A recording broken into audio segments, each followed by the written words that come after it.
하나님의 사랑과 보호 안에 놓여져 있습니다.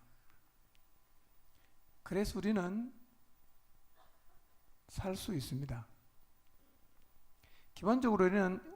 기본적으로 우리의 인생이 생존할 수 있는 것은 하나님의 돌보심이 바탕에 깔려 있기 때문입니다.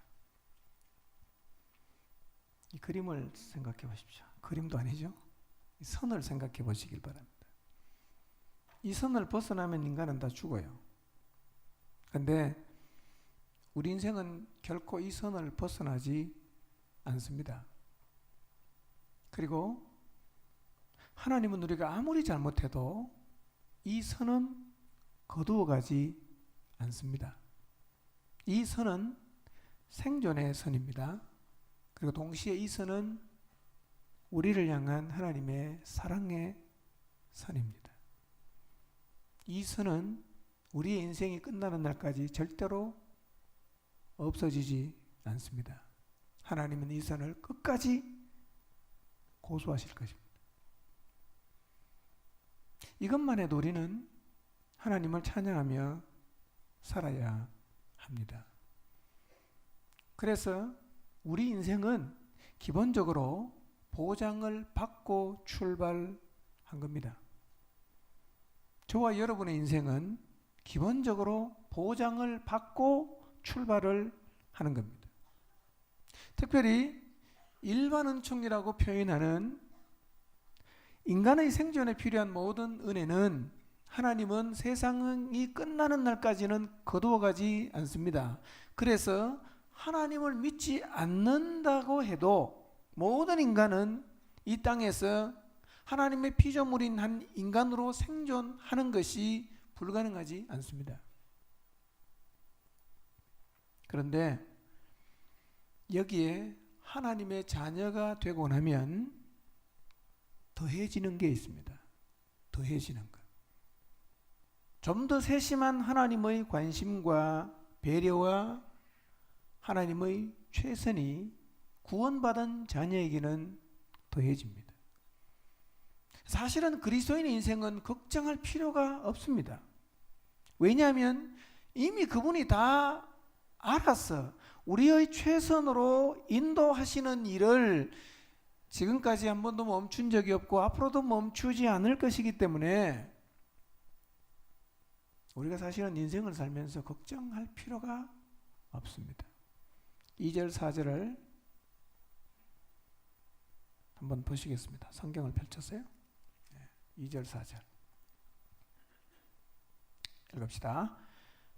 여호와께서 예루살렘을 세우시며 이스라엘의 흩어진 자들을 모으시며 상심한 자들을 고치시며 그들의 상처를 싸매시는도다.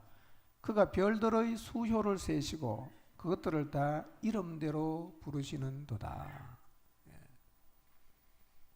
하나님 마음은 언제나 우리를 세우려는 데 있고 하나님 마음은 언제나 우리를 모으시려는 데 있고 하나님 마음은 언제나 우리를 고치시는 데 있고 우리의 상처를 싸매시는 데 있습니다. 그런데 4절 말씀을 보니까 하나님이 얼마나 세심한 분이냐면 그가 별들의 수효를 세시고 그것들을 다 이름대로 부르시는 도다 라고 말씀하고 있습니다. 요즘에는 하늘의 별을 보기 참 어렵습니다. 그래도 기도원이나 산속에 가면 그래도 하늘에 꽤 많은 별들을 보는데 별들을 한번 세 보십시오. 별의 숫자는 셀 수가 없어요. 특히 이 망원경으로 보면 하늘의 별이 너무너무 많습니다. 머리털을 세는 것보다 훨씬 더 별의 숫자를 세는 것이 어렵고 어렵습니다. 이 눈썹 위에 있는 털 숫자 셀 수 있나요? 못 세죠. 근데 하나님은요 하늘에 있는 별들의 수효를 셉니다. 그냥 숫자만 숨도 안 쉬고 계속 세서 드디어 다 셌다 이렇게 하시는 분이 아니라 하나님은 그 별들에게 이름을 다 지어줬는데 그 이름도 하나님이 다 불러요. 상상이 되십니까? 여러분, 하나님이 별들의 수효를 세시고 하나님께서 별들의 이름을 부른다는 의미가 뭐겠습니까? 생각해 보십시오. 생명이 없는 별들의 숫자를 세시고 생명이 없는 별들의 이름을 부르시는 하나님께서 만물에 영장된 우리의 숫자는 안 세시겠습니까? 만물의 영장인 우리의 이름은 하나님께서 안 부르시겠어요? 그러니까 하나님 이만큼 세심하다는 거예요. 대단하십니다. 그래서요, 하나님은 우리의 숫자도 세시고 이름도 다 셉니다. 포항 중앙 침례교회 뭉텅그리게 하는 게 아니라 여기 있는 한 사람 한 사람의 이름을 주님은 다 기억하고 계십니다. 은혜 줄 때 이름을 부르고 은혜를 주십니다. 돌봐주실 때도 이름을 불러서 하나님은 돌봐주신단 말이에요. 그러니까 무턱대고 뭉뚱그리 은혜를 확 집어 던지는 게 아니라 이름 하나하나 불러가면서 맞춤식으로 은혜를 베푸신다는 거예요. 왜 그게 가능하냐면 근본적으로 그분은 우리의 수요와 이름을 다 알고 계시는 분이에요.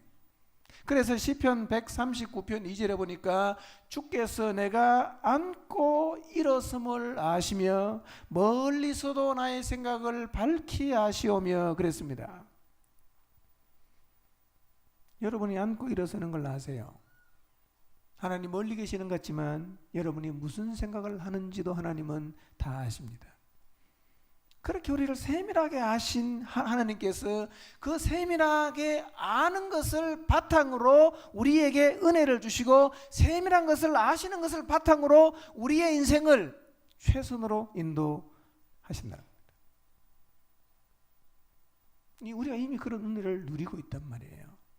그래서 찬송하는 것은 아름답고 찬송하는 것은 좋은 일이고 하나님을 찬양하는 것은 마땅한 일인 거예요. 세상에 누가 우리에게 이렇게 관심을 갖고 세상에 누가 우리의 인생에 맞춤식으로 최선의 은총을 베푸시는 분이 있겠어요? 부모도 그렇게 못해요. 하나님은 그렇게 하십니다. 그래서 우리는 사는 날 동안 하나님을 찬양해야 하는 겁니다. 이런 놀라운 하나님의 은혜를 입고 그 하나님의 은혜로 생존하고 있는 인간, 특별히 하나님의 깊은 사랑과 맞춤식 은혜를 입고 있는 인간이 세상을 살면서 하나님을 찬양하는 것은 정말 아름다운 일이요, 마땅한 일이요, 좋은 일입니다. 이제 여러분 모두 하나님을 찬양하며 사시기를 바랍니다. 이제 우리 모두 하나님을 찬양하며 삽시다. 좀 부족하다고 힘들다고 투정하는 삶을 청산하게 되시기를 바랍니다. 욕심을 버리면 기쁨으로 살 수 있어요. 욕심을 버리면 찬양으로 살 수 있습니다. 비교하지 않으면 우리는 하나님께 감사하며 살 수 있어요. 살다 보면 얼마나 비교가 돼요. 구정이나 추석 연휴에 가족들이 모이면 그냥 와서 그냥 부모님과 더불어서 가족이 즐겁게 지내다 가면 되잖아요. 얘기하는 중에 뭘 비교합니까? 뭔 차를 타고 왔냐? 몇 평에 사냐? 아들 어느 대학 갔냐? 뭐 전부 이런 얘기하면서 우리도 모르는 사이 자꾸 비교한단 말이에요. 그래서 만나기 전에는 그래도 잘 살고 있다고 생각했는데 만나고 보니까 갑자기 시험이 드는 거예요. 뭐 때문에? 비교하지 마시기 바랍니다. 다른 목장하고 비교하지 마세요. 다른 목자랑 비교하지 마세요. 동서하고 비교하지 마세요. 직장 동료하고 비교하지 마세요. 비교하지 마세요. 중요한 것은 각 사람을 하나님은 최선으로 이끄신단 말이에요. 나의 최선이 있어요. 그 사람의 최선이 있어요. 그래서 너는 너고 나는 나예요. 하나님 너는 그렇게 인도했으면 나는 이렇게 인도하신다. 그리고 감사하고 찬양하는 것이 바른 신앙의 자세란 말이에요. 하나님은 각 사람을 맞춤식으로 대우하시잖아요.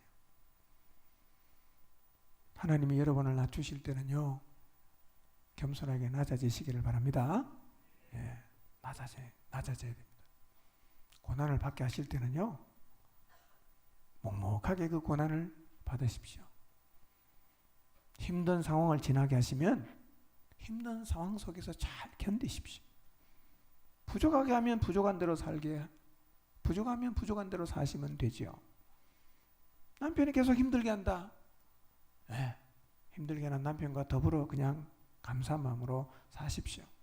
중요한 것은 그 가운데도 하나님의 보호가 있는 거예요. 그러니까 그리스도인의 삶의 자세라는 것은 지금 내 인생이 어떤 식으로 펼쳐져 가든지 간에 하나님의 최선이 있다는 사실을 믿고, 그럼 내가 하나님이 나를 최선으로 인도하고 계시니까 여기서 어떤 자세를 취하는 것이 마땅한가를 생각하고 기도하고 하나님이 주시는 말씀에 따라 거기서 순종하면서 가는 것이, 이게 바른 신앙의 자세란 말이에요. 예수님 믿으면 모든 고난이 없어졌으면 좋겠지만 그렇지 않아요. 그래서 성경은 우리에게 인내를 많이 요구하지 않습니까? 견딤에 대해서 많이 얘기하고 있지 않습니까? 인내해야 됩니다. 견뎌야 합니다. 참아야 합니다. 그런데 그런 과정을 통해서 하나님이 나를 고치시는 거예요. 만들어 가시는 거예요.